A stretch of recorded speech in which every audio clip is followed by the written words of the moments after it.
Bueno, más que el cuerpo, en realidad mi interés es el cerebro de Garavito. Pues lamentablemente Valledupar no tiene las condiciones para la conservación adecuada del cuerpo. Un saludo muy especial a todos nuestros seguidores de quienique.com. Hoy tenemos un gran invitado, sin duda, a partir de la muerte de Garavito, conocido por muchos como la Bestia, se ha suscitado todo un debate público a partir de qué va a pasar con su cadáver. En este momento nos encontramos con Belisario Balbuena, psicólogo con una especialidad en psicofisiología forense y que, bueno, pues es uno de los personajes que en este país se ha dedicado también a estudiar lo que ha sido el daño y el perfil psicológico de este personaje. Belisario, bienvenido. Hola Andrés, mil gracias por la invitación. Bueno, Belisario, ¿cómo es eso que usted quiere estudiar el cuerpo de Garavito? ¿Qué pretende encontrar ahí? ¿Cómo es ese proceso? Bueno, más que el cuerpo, en realidad mi interés es el cerebro de Garavito. Eh, pues porque una precisamente de mis especialidades es la neurociencia. Eh, y últimamente ha habido muchos avances en temas de neurociencia para entender cuáles son las áreas que se afectan o que se alteran, en especial en individuos que han experimentado ultraviolencia. Y como en el caso de Garavito, pues homicidio de tipo serial. Entonces la idea o lo que se pretende es conocer post-mortem cómo está el cerebro de Garavito, cómo quedó. Pues lamentablemente el tiempo nos corre en contra y digamos que esa pues es una de las preocupaciones. Nosotros hicimos junto con una abogada una solicitud precisamente al Ministerio de Salud, un derecho de petición, haciendo la solicitud del cuerpo con fines científicos. Sin embargo, pues todavía no nos han contestado. Se vence precisamente hoy los términos de contestación. Esperemos que nos llegue la respuesta a ver qué nos responden. ¿Hay antecedentes de este tipo de investigaciones en Colombia? No, no hay ningún antecedente. Hay antecedentes en los Estados Unidos, hay antecedentes en Europa, hay antecedentes en Alemania, en Holanda específicamente, pero en Colombia aún no. Ni siquiera el Instituto Neurológico que queda en Medellín, que es uno de los más avanzados en nuestro país, ha hecho un estudio con cerebros criminales. No. Usted como un hombre de ciencia, ¿qué importancia le ve a realizar este tipo de estudios en el país y más con este tipo de casos atroces como el de Garavito? ¿Cree que a partir de esos estudios se puedan trabajar situaciones a futuro para incluso llegar a modelos y metodologías de prevención, por decirlo así? Mira, Andrés, sería lo ideal, ¿sí? Digamos que es un primer paso para entender un poco estructuralmente cómo queda el cerebro de un asesino serial. Lamentablemente Colombia tiene muchos ejemplos de asesinos seriales. Sí, eso no nos tiene por qué enorgullecer, pero pues lamentablemente tenemos desde la década de los años 40 incluso documentado asesinos seriales en Colombia, desde el famoso doctor Mata hasta recientemente el monstruo de Montserrat, el monstruo de Tenerife, el asesino serial de mototaxistas, los que están actualmente en investigación. Hace un par de años tuve la oportunidad de participar precisamente en una investigación de un asesino serial en Magangué, en Bolívar. Entonces, es una realidad a la que nos estamos enfrentando, donde tenemos bastante historia y precisamente por eso se hace necesario que se hagan estudios científicos, neuropsicológicos, desde las neurociencias especialmente.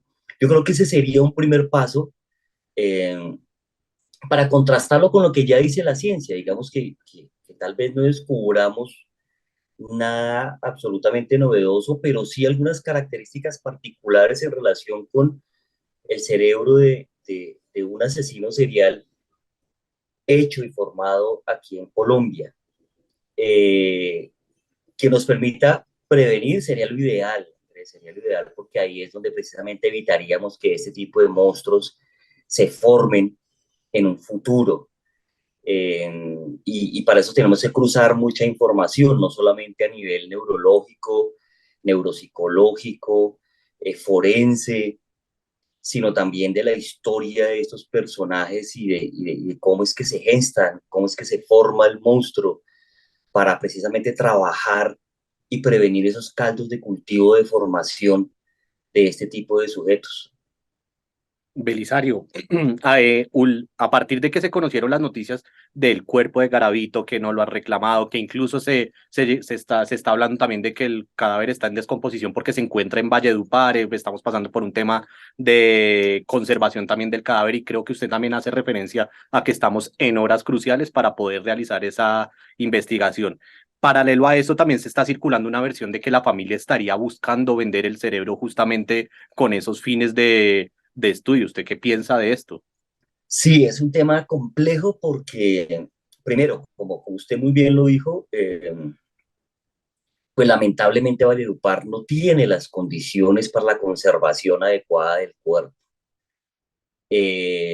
Por eso el tiempo nos corre en contra eh, y está en descomposición y lo más probable es que si no hay una decisión pronta, pues el cadáver sea cremado.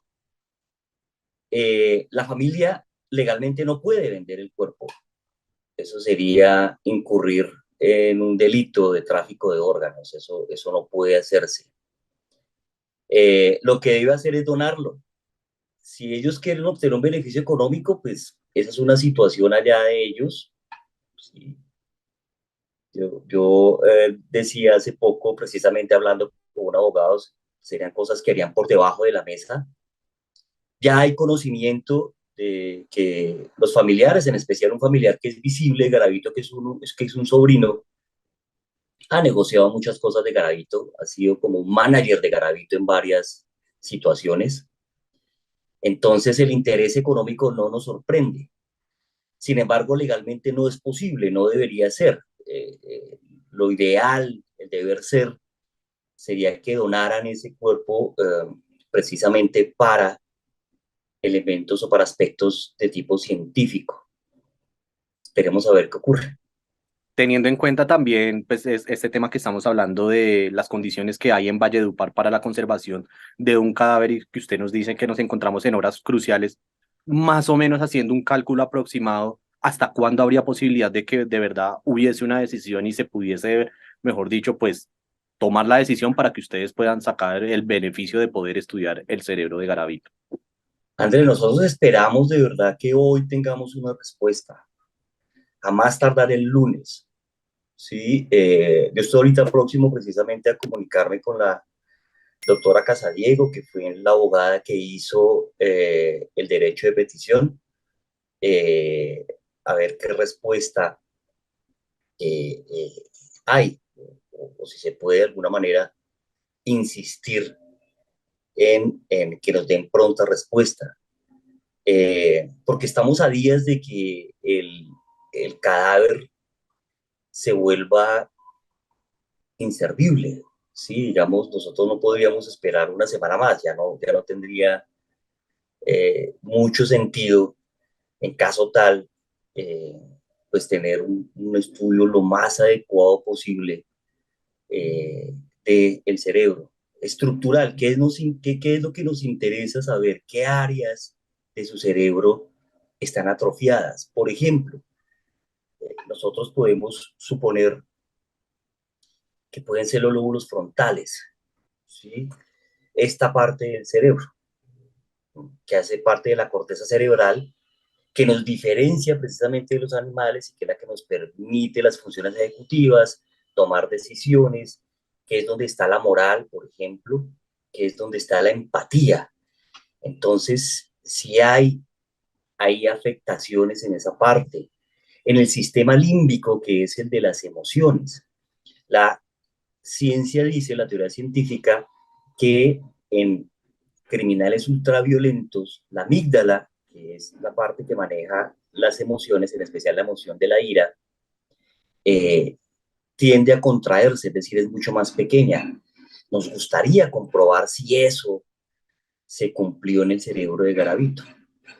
Belisario, ¿sabe si de pronto a nivel nacional o internacionalmente hay personas o también instituciones, ¿por qué no?, que han hecho la misma solicitud que ustedes? ¿Sabe de pronto de alguien más que también comparte el mismo interés por estudiar el cerebro de Garavito?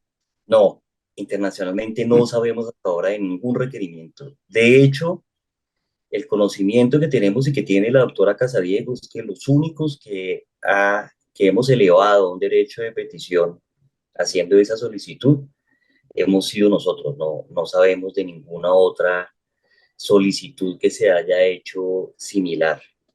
Entonces, a raíz de eso, fue que al manager o familiar de Garavito que se le ocurrió la idea de venderlo, entonces él, en teoría buscaría vendérselos es a ustedes, pero ustedes bajo ninguna circunstancia estarían dispuestos a pagar algo así porque, pues como usted dice, sería como un tráfico de órganos. ¿Es así?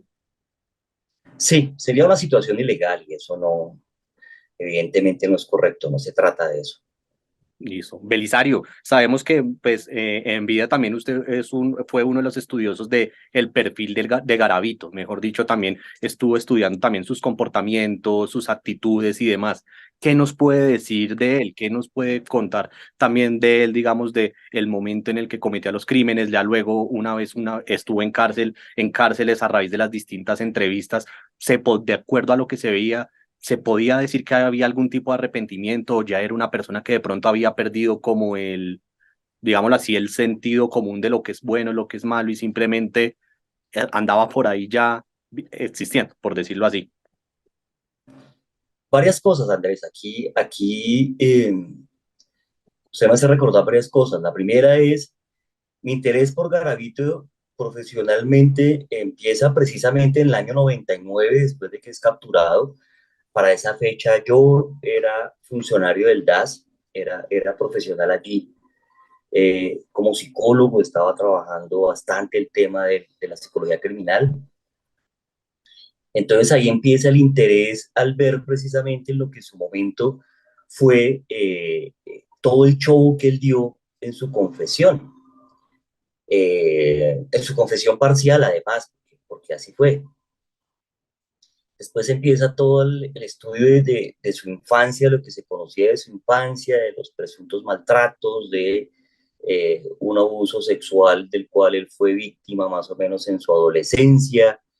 Él tiene varios factores de riesgo o prepatógenos, como llamamos nosotros. Uno de esos fue la vivencia de calle, porque él sale a tomar calle, él es echado de su propia casa, vivía maltrato en su casa. Presuntamente sí creo que tuvo esa situación de abuso, sin embargo, eso no es la causa de la cual alguien pueda convertirse en asesino serial, pese a que a él de manera manipulativa, mentirosa, la tomaba como que esa era la razón por la cual él había lastimado a los niños. Posteriormente él empieza a ser el criminal más peligroso que puede haber desde la perfilación criminológica, Andrés, el nómada, es decir, el que empieza a ir de región en región cometiendo crímenes.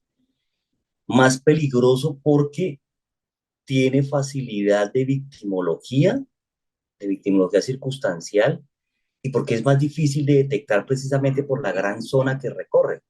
14 departamentos recorrió Garavito, más o menos 75 municipios en los que asesinó. Sí, un terreno vasto, una década asesinando. Él no comenzó asesinando, él comenzó cometiendo agresiones sexuales contra niños. Más o menos el mismo número de agresiones sexuales que sus homicidios. Es decir, más o menos también 200 agresiones sexuales antes de cruzar la línea del homicidio. Entonces, todos esos años fue mucho tema de referencia. Tuve una gran oportunidad eh, que me dieron cuando me consultaron respecto al último contacto que tuvieron con Garavito, ¿no?, en la cárcel de la Tramacúa. Yo conocí de primera mano ese contacto, estaba retroalimentando día a día a los periodistas que tuvieron el contacto con él. De hecho, precisamente yo entrené al periodista joven que tuvo el contacto con él, le explicaba por qué él era atractivo para Garavito, por qué él precisamente tenía algunas características de las víctimas de Garavito en su estructura, porque era ectomorfo, porque era de mediana estatura, porque tenía un rostro que reflejaba una edad mucho menor de la que tenía, porque venía de un municipio en los que Garavito cometió bastantes homicidios, que fue Soacha, Cundinamarca, y él logró el enganche con Garavito. ¿Qué información importante y diferente a lo que se conocía se tuvo ahí? En primer lugar, podemos constatar lo que usted me preguntaba hace un momento, y es que Garavito no siente un arrepentimiento real por los crímenes.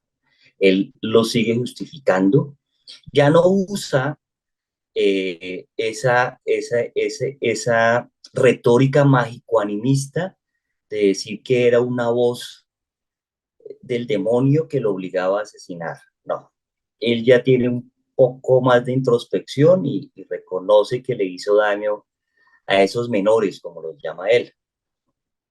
Eh, Dice que está arrepentido, pero su arrepentimiento no es real. Eh, Garavito no le tiene y no le tenía miedo a la muerte, eso es cierto. Él tenía temor a ser asesinado, porque su ego, su narcisismo, no le permitía facilitar que alguien tomara su vida. Él había tomado la vida de muchos niños, pero no le quería dar la papaya a alguien de que lo asesinara. Por eso él, pese a que ya había cumplido el tiempo, no quería salir y colocaba una cantidad de tutelas para no salir. Además que tenía una vida muy cómoda en prisión, Andrés. Era un sujeto que gozaba de acceso a comunicaciones, tenía una celda para él solo. Allá nadie lo llamaba Garavito, allá le decían Rafa, él se hacía llamar Rafa, era el alma de la fiesta, era un personaje allá. Si algún guardián se quería sobrepasar con él, con alguna situación de ponerle límites o alguna presunta agresión, le colocaba denuncias penales. Hay registros, yo los tengo, de las muchas denuncias penales que le colocó a guardianes por haberse excedido con la fuerza o por haberlo tratado de mal manera. Era un individuo bastante complicado y tenía muchos privilegios allá. También tuve conocimiento que tenía en el exterior admiradores y admiradoras, en especial en los Estados Unidos. Le enviaban cartas y le enviaban dólares para su manutención, como decía él. Eh, Tuve conocimiento que también tenía unos rituales de tipo esotérico, satánico, en especial cuando su enfermedad se complicaba. Varios guardianes no entendían cómo estaba casi que al borde de la muerte, agonizando. A él lo llevaron muchas veces a urgencias. En la situación en la que él falleció no fue la única donde lo llevaron al hospital. Anteriormente lo sacaron varias veces porque estuvo muy mal, precisamente por el padecimiento de su leucemia. Pero en algunos de esos momentos donde sentía bastante dolor, precisamente porque es uno de los cánceres más dolorosos, él hacía rituales en su celda, rituales macabros, y al día siguiente estaba como si nada le hubiera pasado, absolutamente recuperado. Eso sorprendía, por ejemplo, a los guardianes. Eh, Era un individuo bastante astuto, él entendía cuál era la verdadera intención de su pregunta, por eso muchas preguntas las manipulaba, hacía que se las cambiaran, a veces hacía shows de levantarse de la silla y decir que no quería continuar con la entrevista. Bueno, afortunadamente para todo eso el equipo que hizo la producción estaba preparado y pudo lograr esa última entrevista que se le hizo antes de que muriera, y también esa información valiosa para la psicología forense, para la perfilación criminológica en relación a cómo es la mente de un criminal de estos. Físicamente estaba muy mal, pero mentalmente era un sujeto muy lúcido, muy astuto, muy manipulador, muy mentiroso. En eso jamás hubo cambio, jamás. Belisario, justamente usted como una persona que veo tuvo bastante conocimiento de esos detalles que quizás muchas personas no tuvieron, digamos, tiene conocimiento de cómo, digamos, fue el último mes de vida de Garavito, teniendo en cuenta también ya, como usted dice, que este era uno de los cánceres más, es uno de los cánceres más agresivos, cómo era, cómo fueron ese último mes, para ponerlo, digamos, en un contexto de tiempo. Bueno, Andrés, hasta donde yo tuve conocimiento, era regular el uso que hacía Garavito de la magia negra para ayudarse con su enfermedad. Garavito venía planeando, no desde el mes antes de su muerte, sino desde mucho antes, su salida. Él no tenía arraigo, es decir, a él nadie lo quería recibir, ¿sí? Y la ley exige que él debe dar cuenta de a dónde va a ir a vivir, a qué se va a dedicar, pues para que le den la boleta de salida. ¿Mm? Garavito estaba manipulando eso, porque él no tenía el sitio seguro, él tenía bastante preocupación por su seguridad. Él estaba armando su fachada, su disfraz o sus posibles disfraces, porque iba a seguir en lo mismo. ¿Sí? Garavito pensaba de alguna manera desaparecerse públicamente, es decir, que no fuera ubicable, ¿no? Y iba a continuar con el crimen. Y de hecho iba a continuar con el crimen perfeccionado. Si antes dejaba el cadáver al descubierto, pues esta vez lo iba a enterrar mucho mejor, seguramente le iba a aplicar ácido, seguramente iba a hacer cercenamientos que no permitieran la identificación del menor, cosas macabras que ya habían pasado por la mente de él. Recordemos que en el patio donde estaba Garavito, pues también habían otros asesinos seriales. Dentro de esos, Andrés, su imitador, su copycat. En los Estados Unidos hay bastantes ejemplos de imitadores, es decir, sujetos que se vuelven asesinos seriales imitando a otros asesinos seriales. Nosotros en Colombia no teníamos ningún antecedente de esos hasta cuando surgió el monstruo de los cañaduzales. Y el monstruo de los cañaduzales compartía patio con Garavito y eran incluso muy buenos amigos, entre comillas. Y tengo conocimiento de que se compartían sus metodologías, sus hazañas, son formas excitatorias, perversas, mórbidas, precisamente de revivir los crímenes. Garavito también tenía guardados bastantes objetos, recortes de prensa eh, y elementos relacionados con sus crímenes. Tengo entendido que logró vender eso y obtener eh, ahí un beneficio económico. Y hubo gente que le ayudó con eso. Es decir, él se sentía casi que una celebridad, un rockstar que se enorgullecía de ese perfil criminal que logró conseguir. Absolutamente, absolutamente, Andrés. Y lo peor, porque él puede sentirse lo que sea, él puede creerse lo que quiera, de una mente perversa como la de él, mala porque es maldad. Aquí no hay enfermedad. Quiero también que la gente entienda eso. Usted no es un hombre enfermo, no era un hombre enfermo. La única enfermedad que tenía era la del cuerpo, era el cáncer. Pero él mentalmente no era un hombre enfermo, era un hombre malo, perverso. Y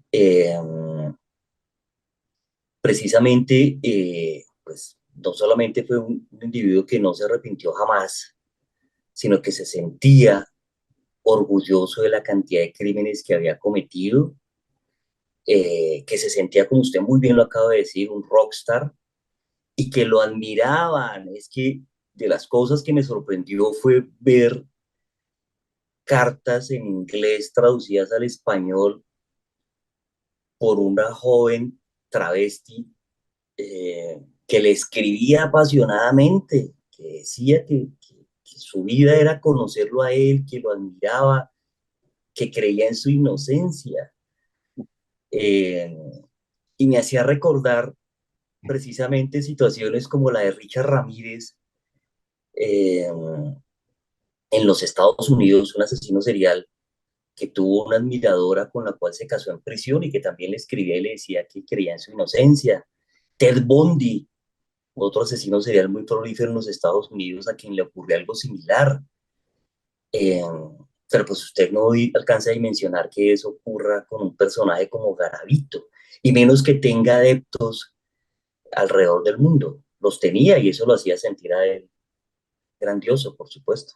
Belisario, muchísimas gracias por aceptar la invitación de quienique.com. Esperamos que por el bien de la ciencia y por este interés en particular que usted tiene de estudiar el cerebro de un tipo de estas condiciones, logre llegar a buen puerto. Sabemos que las últimas horas serán cruciales y por supuesto que estaremos muy atentos a que le definen, a cómo se resuelve este tema. Muchísimas gracias, Belisario. A ustedes por la invitación. Mil gracias. Hasta pronto.